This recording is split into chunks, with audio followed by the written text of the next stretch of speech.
Good afternoon, ladies and gentlemen. Welcome to another segment of Asaph Cafe. I am your host, Asaph Adonai, and on my immediate left, affectionately, our aging rocker Emmett, and then the general manager of MCAT, Missoula's community media resource, Joel Baird. So, Hey.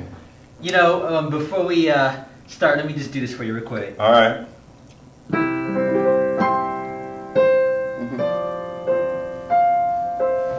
Oh, what sweet and soft sounds. Yep. As I enter my 61st year, this very Monday, January the 14th. I'm January 51. Wow, we're 10 years apart. Exactly. Well, yeah, and I'm already 60 as of October 26th. Yeah, congratulations. Thank you. You want to start us off, Emmett? Yeah. Heavenly Father, bless our food and our time together in Jesus' name. I'm in agreement. Oh, by the way, do you want Nice. some of this? Oh, wait, you're having coffee. Yeah, so I'm just having a little coffee. that's- So, congratulations to Asaph. You did another season at the mall. Yeah, And next year you 9 say years. it's going to be your 10th year. Yeah, and this year, 2019, will be my 10th year at the mall, Mm. and I'm going to get those Liberace costumes That's and excellent. recreate all that. Yeah, yeah. Or try to get those costumes. Well, I've been think looking on the something computer. can be done. Well, I was advised to plan it a year in advance. I Okay. mean, it's January now. and I Are you have going to purchase or rent? Uh, Remember we hopefully rented a rent. pretty nice costume for MCAT's I remember that. rebranding Well, I've got to party. go to that tuxedo Yeah. gallery and see if they can help. Yeah, Because you I should see. I have to look all around because they closed the Liberace Museum in Vegas. Oh. So that's going to make Well, it hard. and we should bear in mind, and anyone watching that has access to Liberace-like costuming, Yeah, that, that'd be fun. MCAT producers are allowed to give acknowledgments to people that provide goods and Yes. services that help them make their show. Yeah. So if an outfit can provide you with an outfit, you Yeah. can mention that outfit. So when you go to the outfits, And I've been looking for looking on the outfits, computer tell them. too. So You can make a little mention here on Missoula Community Access Television. yeah, I'll be plugging that. Yeah, and I'm gonna see if I nice. can get the media to cover that too. Because I think Yeah. it'd be fun Uh-huh. for children, you know, to Yes. recreate all that. And of course, it won't be real diamonds because I'm not that rich. No, can but I barely think a feed little myself, glitter but could yeah. go a Yeah. long way. Yeah. Besides, a lot of kids probably don't know who Liberace was. Yeah, and so Yeah. it would be fun to recreate all Oh, that. yeah. Are you ever Yeah. going to have you done one of your biographies involving the life of Liberace? I did when I was on Scott's Wake Up Missoula, so I don't really want to do it. You don't want to do that again? Nah, I used some pretty good footage of him as a young man playing Yeah. Flight of the Bumblebee and all of that. Oh, you did it up. Well, I'm going to go to work, but welcome right. back to Asaph Cafe. Thank you, and thanks what, for taking What time to join season us. is that? This is season 17. This is the Wow. second episode. Of season 17. Of season well, 17. enjoy it, everyone. I'll leave you Thank guys you. to it. Well, Nice great to see you again. Have missed you. Thank Yep, we've you. all missed you. Yep. Yeah, holidays are over. Yeah. Yeah. Back to work. Back to work. And as the television audience can see, and you know what I forgot to do? What? I can. No, I've got this watch.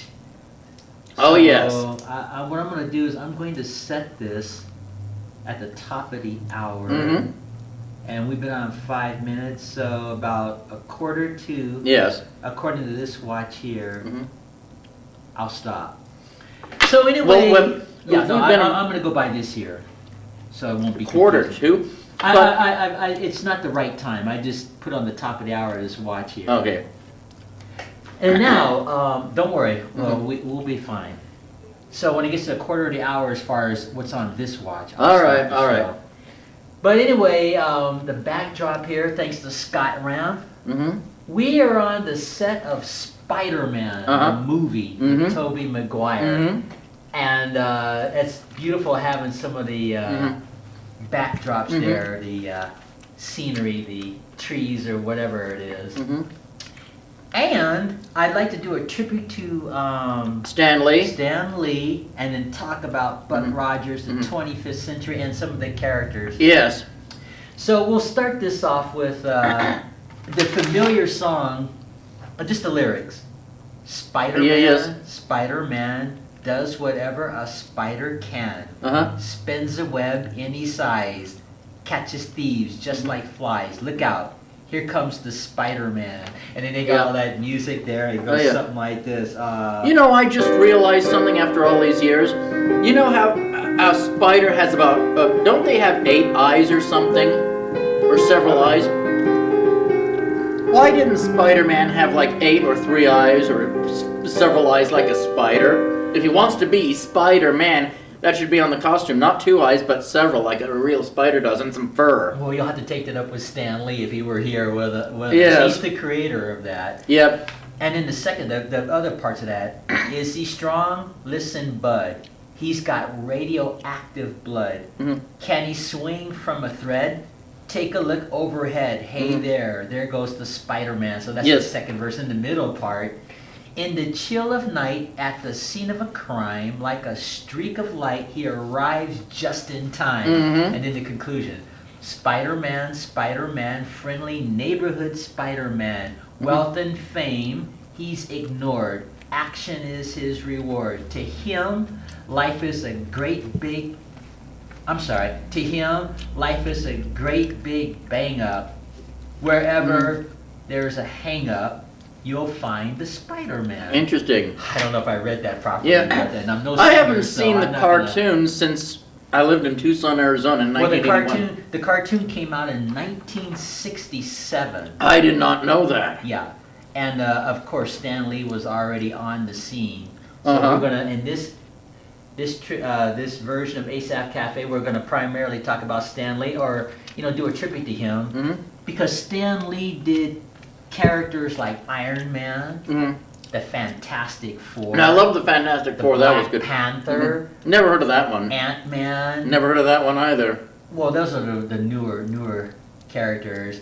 So he just created so many characters, but of course his most iconic character is Spider-Man. Which, that's why we're on the set of Spider-Man now. And then there's a trilogy of Spider-Man movies. The first one came out in 2002 with Tobey Maguire. I think you saw that one, didn't you? I never did. And then the second one was in 2004, Spider-Man 2. Never saw that one either. Well, we'll get into that in a second. And then Spider-Man 3, the third of the trilogy, was in 2007. Yeah, didn't see that one either. So, but the synopsis of Spider-Man, basically, Peter Parker is a teenage high school student, kind of a nerdy kid. You know how there's like nerdy kids. Bookworm, not very strong. Just kind of wore glasses. Had a crush on Mary Jane, I think was her name.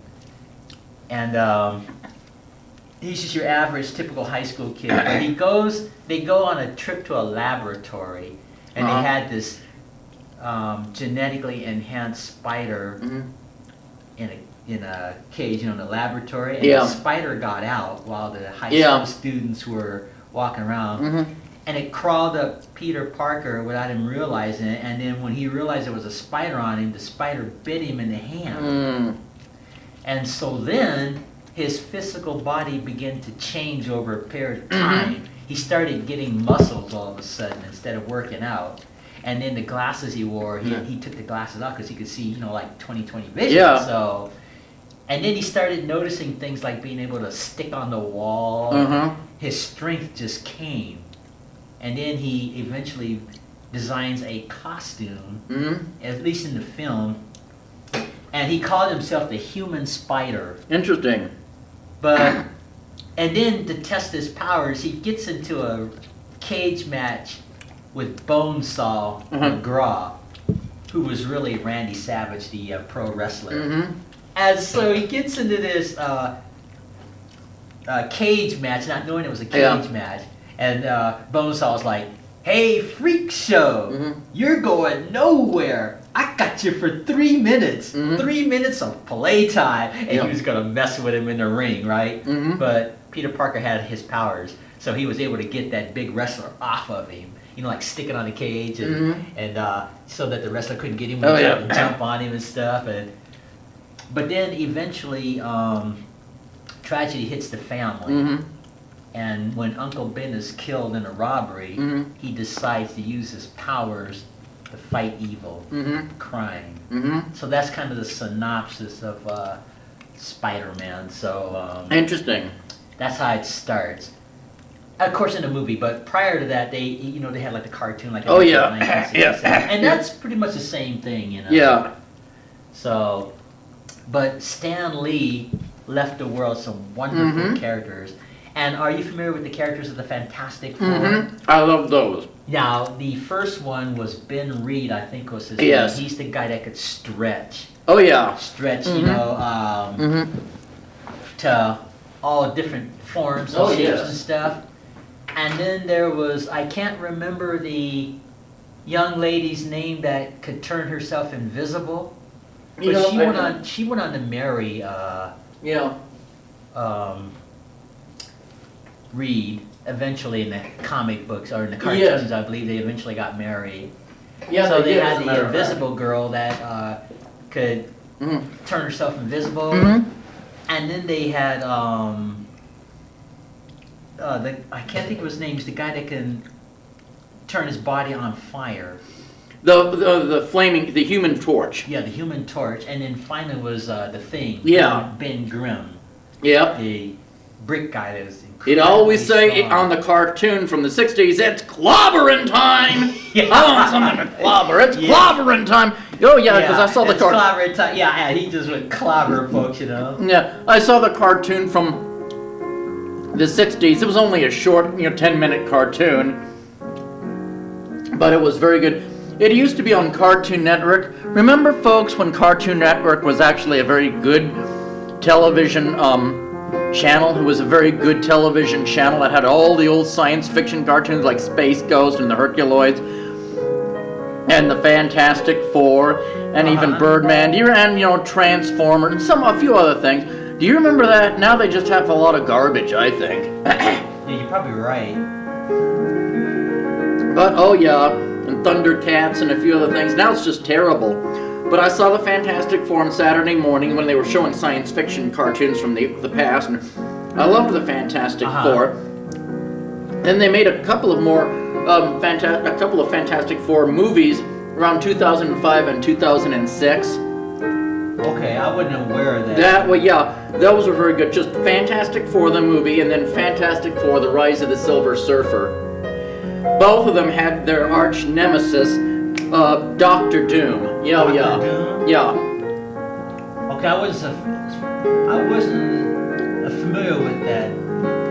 Well, in the We Fantastic can Four, talk the about comic that. books, and even like the old 60s show, every superhero has to have a super villain to fight, Yeah. Doctor Doom wore this mask and this cape, and he had some powers too or something, because he was kind of affected, and basically he wanted to rule the world, and he wanted to kill off the Fantastic Four. If my memory serves, at least from the movies and even the cartoon, there were the 4 astronauts. Normally, at first, they were human.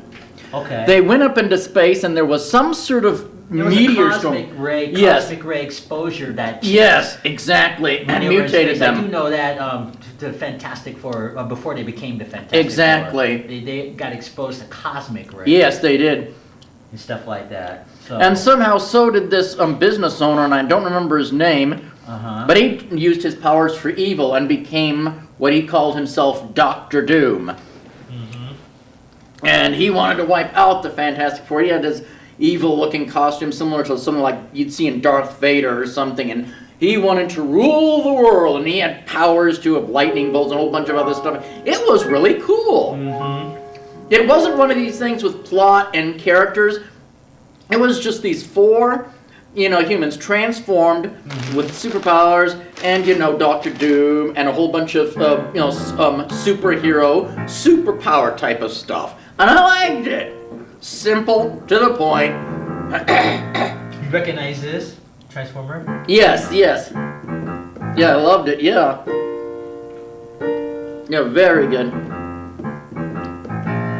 Yeah, I love the Transformers. Yeah, actually, But getting back to the Fantastic Four, I used to watch that cartoon when I was a kid growing up, it was good. and Very short, but it was great. and there were a lot of other characters that Stanley Oh, yeah. created that were fun when you were a kid in cartoons. Yeah. But Spider-Man won something like 19 awards. The cartoon and I did not know the that. character. Well, not just the cartoon, but the character. We're talking Oh, about yeah. the entire Uh-huh. Spider-Man. He won like 19 awards. That was probably Stanley's best character of all the characters he Yeah. created. Ant-Man and Black Panther are more current, Uh-huh. but for the characters of the past, yeah, Fantastic Four, Oh, yeah. Iron Man. I used to watch Iron Man too. It had a theme song that went like something like Yes. this. I never cared much for Iron Man.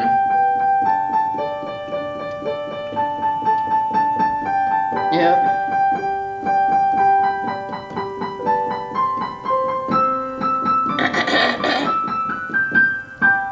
That was the thing to Iron Man Was that a cartoon or live action? cartoon. Never saw the Iron Man cartoon. Maybe I'd like that better, but No, that was pretty good. I used to watch that that's cartoon. good. I never heard of it. Thing is, Iron Man just didn't seem to be science fiction enough for me. Well, maybe the cartoon was, but I can't speak for the movie because Yeah, I never saw the movie either. It's just wasn't a concept I could get into. Similar to Captain America, I couldn't get into Captain America either. I think that was one of Stan Lee's characters, wasn't it? Captain Yes, America? yes. Are you familiar with some of the other characters he might have created? Not really. No, I'm not. I know he didn't do Green Lantern. That would have been DC. Yeah. Yeah. DC and Superman. Yeah, yeah. Some of those characters. Mm. Batman. Oh yeah. You see. Oh yeah. See if I can remember how to do this. Yeah. I love, we've talked about the Super Friends. I couldn't get into Batman the series in the 60s. I thought it was so cornball, but the movies I liked, they were very grim. If you like Batman, the movies of Batman I loved, The second movie where Batman meets the Penguin and Catwoman, I didn't understand it. It just tormented characters trying to fight each other for no reason, and I just didn't understand what they were fighting that about. depends on whoever the creator is of these cartoons. Some of them just try to, get modern, I guess, Well, there was the movies, and I don't know why they were fighting each other. They were fighting each other in their sewer, and I couldn't figure out why. What were they doing? Why were they fighting each other? Over what? Sometimes it can get bogged down to if it's just fighting for no reason. There has to be a theme. Even on Star Trek, when Captain Kirk fought the Gorn, there was a reason. Well, yeah. The Klingons, there was a reason. Yeah, there was a reason for that, yeah. But if you just have superheroes fighting supervillains for no reason, and we don't know what's going on, and they're tormented, and we don't know what, huh? You've lost me. Oh, yeah, I see what you mean, yeah. You've lost me. I don't want to handle The this. second Batman movie was the only one of the Batman movies I didn't like. Well, I didn't care much for The Dark Knight or Batman Begins, but, My favorite was the first movie. The number 3, what I think there was, they had did they? In the third movie, wasn't that the one with whoever played the Mask, Jim Carrey? Wasn't that the one who was about the Riddler and Two-Face? That might have been the third movie. I liked that. Then I think the fourth movie was where they had Mr. Freeze and Poison Ivy, I think. I'm not positive. It could be the other way around. I don't know. I don't know. But I like the Batman movies anyway. The 60s cheesy, Batman meets Gilligan's Island, I didn't care for, The one from the 60s, with the theme you're just playing. I thought it was kind of silly, Yeah. It was more Except silly. For even the Adam West version was kind of silly too. That's what I meant. The Adam West version was silly, The Adam West version, and I didn't see the cartoon, but the Adam West version was very silly. I had read some history about that. They just wanted that campy, they call it. And I didn't like it. I didn't think it worked for Batman. And the Bat 2C is please, can we watch some good science fiction comic book heroes? Please, let's not do the Bat 2C, please. So you're not into this, No, I thought it was so dumb. I thought, please. When he would dance like this, and for Yeah. those who are not familiar with Batman, when he danced, he would take his fingers and slide across his eyes. Yeah, and I'm going, why is he doing this? What, the campy, the cheesy, I didn't get into. Well, actually, that was in a pilot episode, if you think about it. Yes, it was, yeah. And he was supposed to be trying to either get information or catch some bad guys or something like that. And Robin was too young to go into the club, so he had to sit at the car. And they drugged his drink, the bartender. Yeah. Or his milk, He drank milk or whatever it was, orange juice or something like that. And it gave them time to get away, because they were working with the Riddler. But anyway, yeah, I think that Batman, with Adam West, if they'd have made it more serious, I think it would. Oh yeah, yeah. I think it would have had a better legacy, and I think it would have probably lasted longer. Oh yeah, yeah. And then they just made it silly, like for kids. They call it. Yeah, kids, yeah. And then of course, when the ratings started going down, then they introduced the character Batgirl to try to Oh yeah. keep up. And of course, by that time, the novelty I think was wearing off. Oh yeah. With, the Batman franchise, Mhm. as far as Mhm. the '60s versions. Yeah. And of course, I agree with you. These new Batman movies, I don't particularly care for them. I mean, they may have. Well, I better love special some of them. effects. I love some of them, but not all of them. But I think they were a lot better than the Well, as far as 1960s version. I really enjoyed Yeah. Batman Begins, Batman's. I really enjoyed those because they are more serious. I Well, very yeah, much they're more enjoyed serious, them. and of course, obviously, the special effects. But I Yeah. think the '60s version was supposed to be for children, I see. and I think that they should have made it serious. Well, you that's know, it. A lot of those shows, that's the way they did it in the '60s. I think they would start out Mhm. serious, Yeah. and then they changed to Yeah.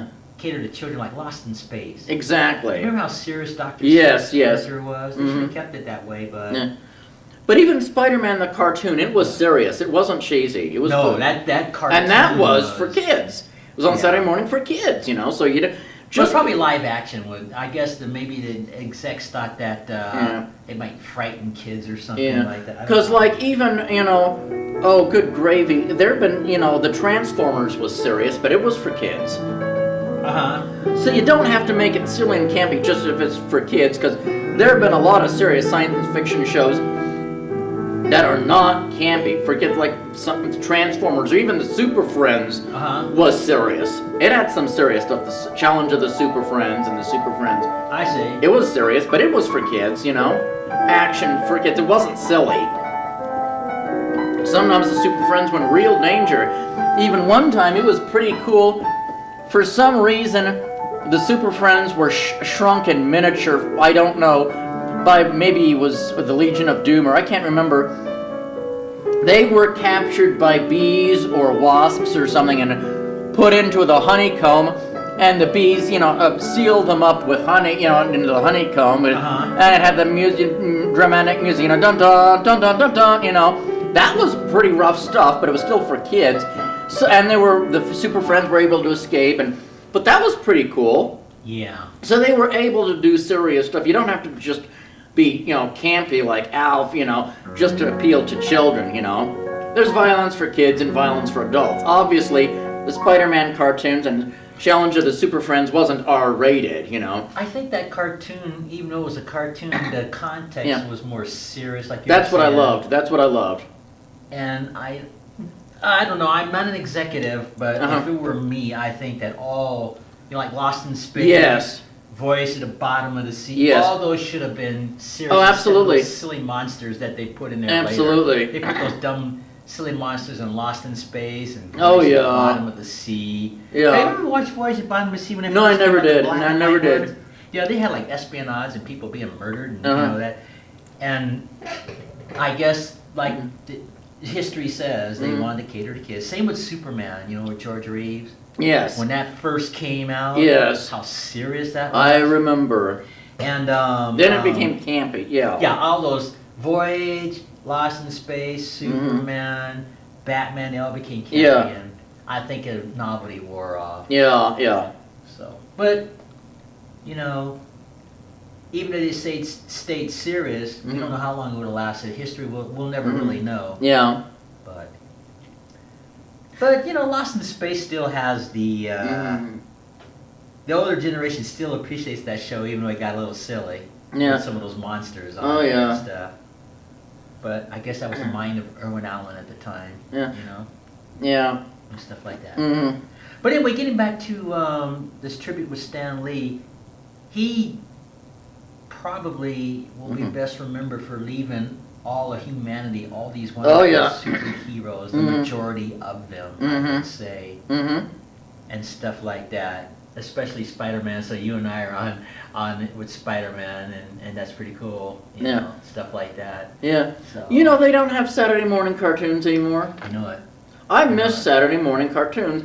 getting up in the morning and watching science fiction, action, fantasy. Yeah, they had cartoons. Star Trek. They had Yeah. well, the Archies wasn't science fiction, but Yeah. they had the Archies cartoon. Yeah. They had the Bugs Bunny cartoons, the Roadrunner. Didn't care for those, but I like the science fiction. You know, the Transformers, Super Yeah. Friends. Mhm. You know, I Flash remember. Gordon. Yeah. They even had live action stuff like Jason of Star Command, and I can hardly remember it. But it was on like the other side of Space Sentinel or Space Station, something.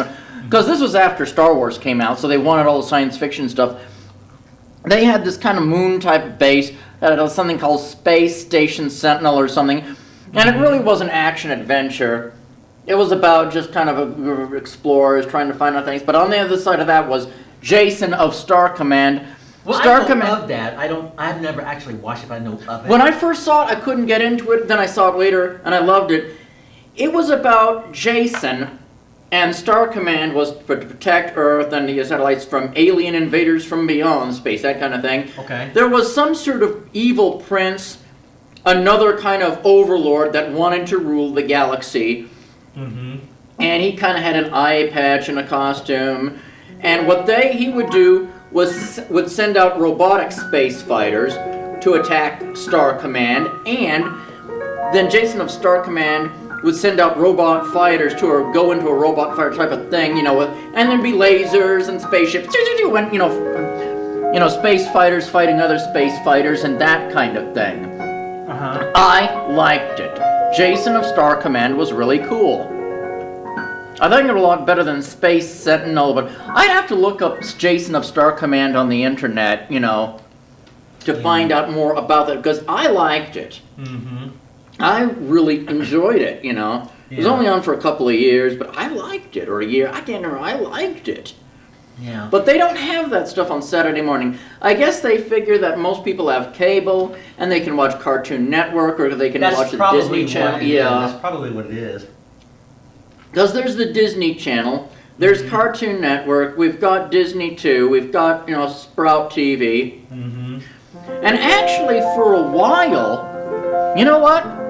For a while they were having cartoons on Saturday morning, but what it was more like Poppycat, which I love, or Caillou, or for some reason, they had the Pajaminals on at 9 a.m. in the morning for a while. This is a few years ago. The Pajaminals, that was on Sprout TV, you know, back when it was just for toddlers.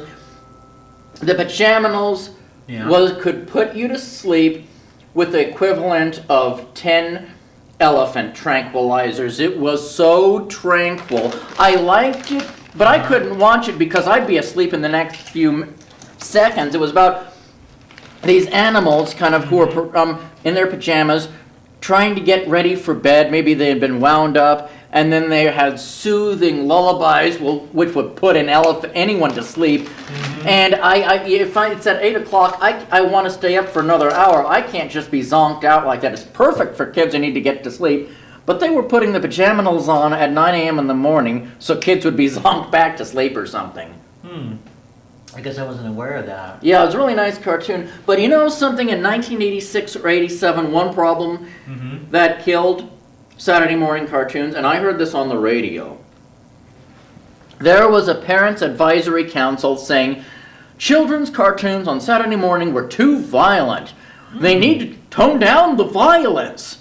And pretty much they did. It was kind of the end of Saturday morning cartoons. Then they just had Saturday morning cartoons about the silliest stuff, or people going into high school, or something about high school. Some stupid things that had no violence. Completely G-rated for 5-year-olds, and it's like Saturday morning cartoons died. No more Saturday morning cartoons. None. The only one they had was a cartoon I really enjoyed called Skeleton Warriors. It was out in outer space somewhere. It was kind of part science fiction, heroic fantasy. But there was this evil skeleton with superpowers, and he wanted to transform everyone to a skeleton warrior and fight against, the people, the good guys. I can't remember their name. Yeah. But they were trying to prevent this one planet from being taken over by the skeleton warrior. And they had lasers and and space stuff and that kind of thing, and a lot of fighting and action.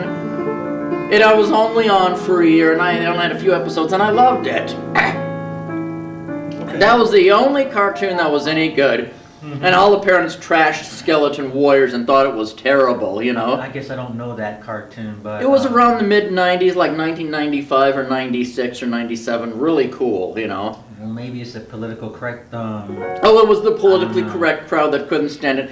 They even had a theme song like Skeleton Warriors, dun dun dun dun. You know, one of the dramatic things, you know, Skeleton Warriors, doo doo doo, Skeleton Warriors, and they had a lot of lasers, doo doo doo doo doo doo doo doo doo. And I just loved it, you know.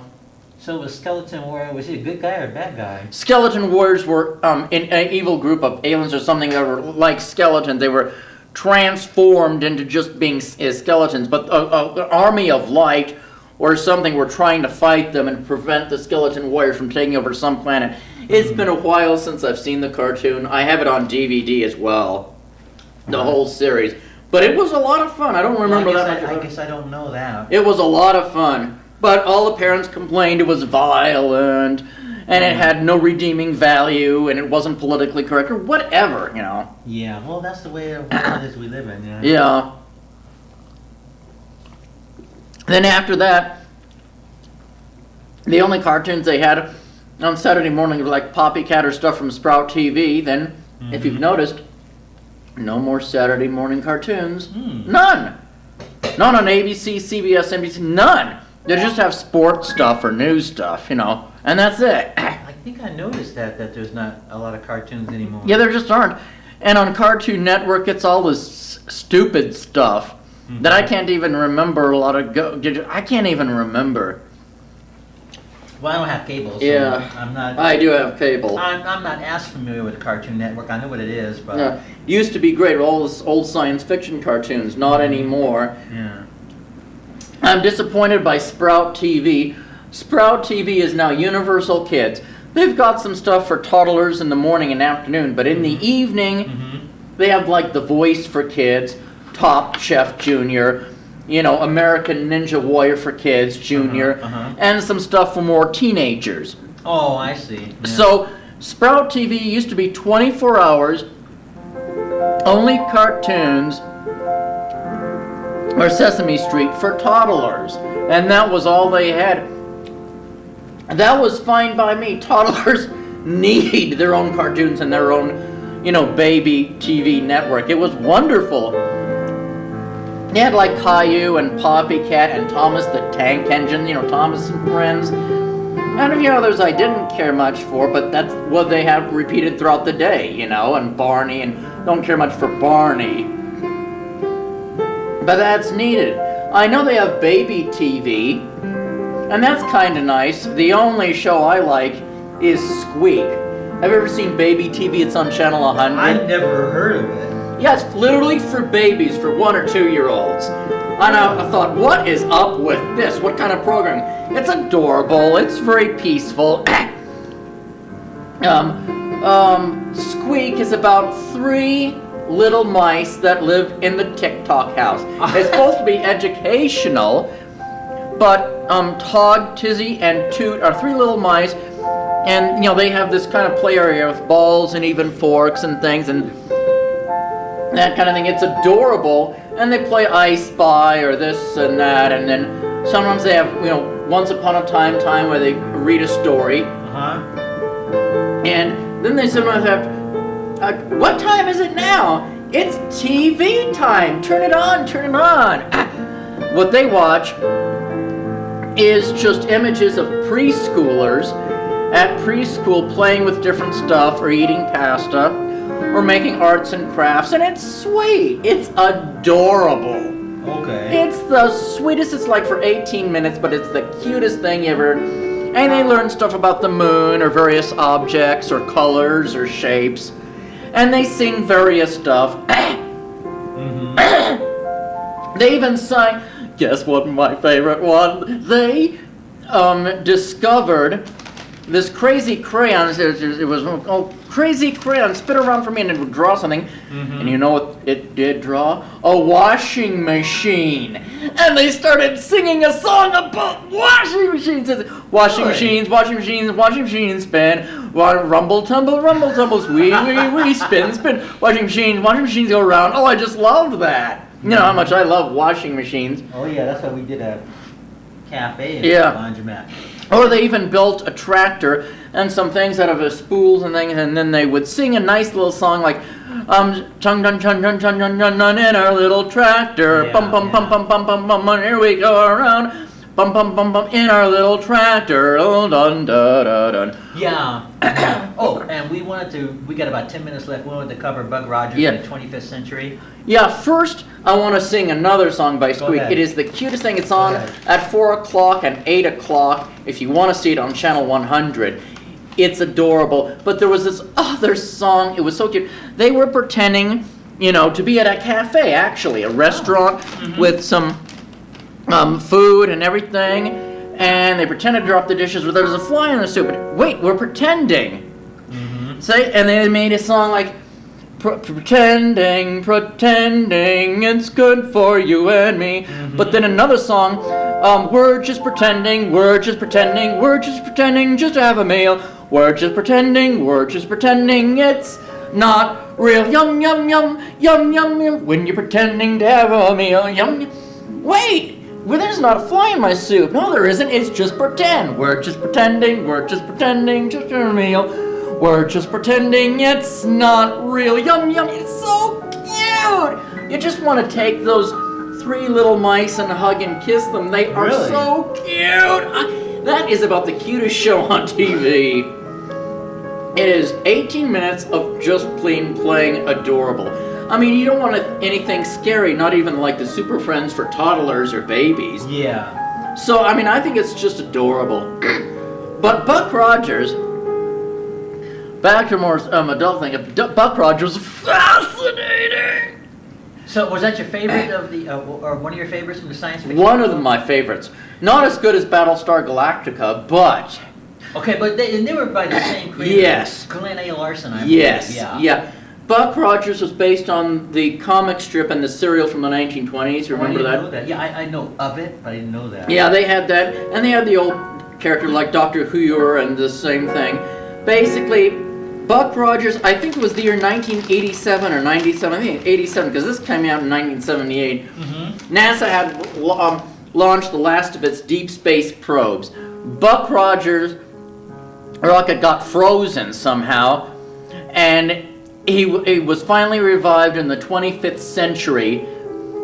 Earth had gone through a nuclear war, but somehow they survived. Some sort of nuclear cuts, and of course they had a lot of technology, spaceships, spacecraft, fighters that can fire lasers. It was really cool. Buck Rogers had to learn and adapt, and because he was from the past and not even really part of the Earth Defense Force, he could be like a private secret agent, private spy. I see, because of being from the past, yeah. Exactly. And there was this evil alien race, they're humanoids, but Princess Ardala was in command of the Draconian Empire from the planet Draco. They wanted to rule the planet Earth and rule the galaxy. So they wanted to, sometimes Buck Rogers had to fight, in his spacecraft, in his space fighter, lead a fighter squadron against a space fighter squadron of the Draconian Empire. They would have dogfights in outer space and laser battles. And Buck Rogers was an excellent shuttle pilot in a starfighter craft, and basically they had music like dun dun dun dun dun dun dun dun dun dun dun when they're firing lasers. The only thing is they moved their craft very slowly. They would kind of do loops and go and fire lasers at each other. That was really cool. However, Princess Ardala did meet Buck Rogers in person. She fell in love with him, and even one time wanted to marry Buck Rogers, which he was opposed. Yeah, I'm very serious. Finally, he didn't have to at the end, but yeah, she was really attracted to Buck Rogers, and she was very attractive. He was supposed to be a good-looking character. Exactly, and he was the most physically fit man on planet Earth. Yeah, I can believe that. Because everyone else was out of shape, so she chose Captain Buck Rogers, and it was a pretty good episode. And they had some other things about Buck Rogers' rocket, other types of evil bad guys from outer space, or saboteurs trying to blow up the planet Earth, or rule planet Earth with rockets and laser technology, and he would have to fight those, or that kind of thing. And they had a lot of space wars and lasers, and I loved it. It was fantastic. Good. However, there is one complaint I do have. Do you remember Starlog? It was a science fiction. I know of it. It was a science fiction periodical magazine, all about the world of science fiction, heroic fantasy. It was in the 70s and 80s. Gil Gerard was furious with the way Buck Rogers was going. He thought it was campy, cheesy. He was tired of Buck Rogers' rocket, Buck Rogers' laser gun. His wife's cracking. I read about that show. Yeah. Yes, and he basically threatened to quit if they don't get serious with plot and characters. And he fired all the writers and said, "I've had it." Yeah. Fine, they didn't want him to leave. Right. So they said, "Okay, Mr. Gerard, we'll change it." And they ruined it. The second season of Buck Rogers is where he went off in the spacecraft called the Searcher to find perhaps lost people from the planet of Earth, and it was all about plot and characters and no more space war action. Maybe one or two episodes, but I see. Much more serious. What should have happened is the writer should have said, "Hey, Mr. Gerard, we're paying you good money. We want to keep it same to the 1920s serial of Buck Rogers. It wasn't plot and characters. It was Buck Rogers' rocket, Buck Rogers' space pack. If you don't like it, you can't fire me. Right. I'm paying you. We'll fire you and get someone else." Gil Gerard said, "Fine." What I would have done, if Buck Rogers, if they had to fire a new actor, would have had the last actor where Buck Rogers was badly burned, in a space accident. Yeah. And then they would have done plastic surgery to have a new type of Buck Rogers, and Buck Rogers would have looked a little different, maybe even sounded a little different, as vocal cords had to be repaired, and just have a new actor and a whole different season. But I wouldn't have put up with that if, someone I had just hired. I would have said, "Jill, you're getting paid good money for this. This is not plot and characters. This is not." I know what you're saying, but it's like I guess some actors just forget that the directors and the writers it's their project, not the actor's Exactly. project. But I don't know. But I see both sides. And on that note, we're going to have to really stop because we're out of time. And this went by very quickly. Yeah, it was. Final word you wanted to say? Well, yes. There is a surreal joke about the new year. There were these two washing machines, and they were watching the television with, Dick Clark and rocking New Year's Eve, and they were watching the ball drop on the television. Then and they were sticking their tongues out the television while a ball was being dropped. 5, 4, 3, 2, 1, Happy New Year! Then this one dryer came along and said, "Oh, I can't see around that! Ha ha ha!" A new one. Yeah, good for you. Well, anyway, this is Asaph Cafe, and this is the second episode, season 17. And again, affectionately on my left, our aging rocker Emmett, and I had a blast. This Same is here. A beautiful backdrop there. And we talked about new stuff we hadn't talked about before, and I'm very happy, Yeah, and me too. So thanks for hanging out with me. Certainly. And I guess until our next show, Maranatha.